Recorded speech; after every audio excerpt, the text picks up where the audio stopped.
छान पुरी बनवून घेऊ। पुरी बनवायसाठी आपल्याला अर्धी वाटी रवा घ्यायचा आहे, 2 वाट्या गव्हाचं पीठ, याच्यामध्ये अर्धा चमचा मीठ टाकायचं। आता थोडं थोडं पाणी टाकून आपण पीठ मळून घेऊ। पिठामध्ये आपण रवा याच्यासाठी टाकलं की आपली पुरी चांगली खुसखुशीत होते आणि नरम पडत नाही। आणि पुरीसाठी उंडा आपल्याला घट्ट मळायचा आहे। वरून थोडंसं तेल टाकून चांगलं मळून घ्यायचं परत आपल्याला।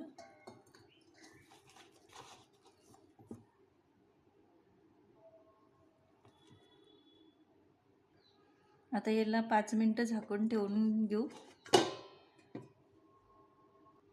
5 मिनिटानंतर पुरी लाटून घेऊ। पहिले पोळपाटाला आपण तेल लावू चांगलं।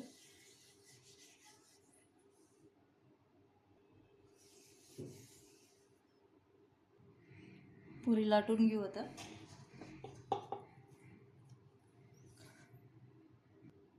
आणि लाटताना पण आपल्याला तेलच लावायचं आहे, पिठाचा वापर करायचा नाही। थोडी जाडच लाटून घेऊ, जास्त पातळ नाही लाटायची। आता याच्या आपण छोट्या छोट्या पुऱ्या तयार करून घेऊ।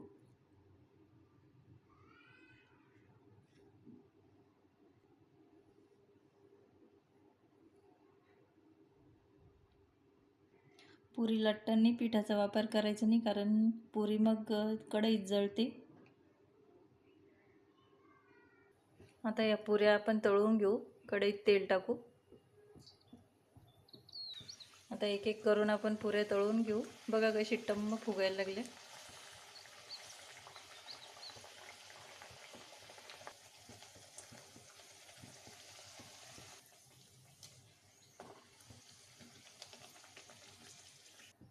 अशा टम्म फुगल्या आणि छान झाले खरपूस।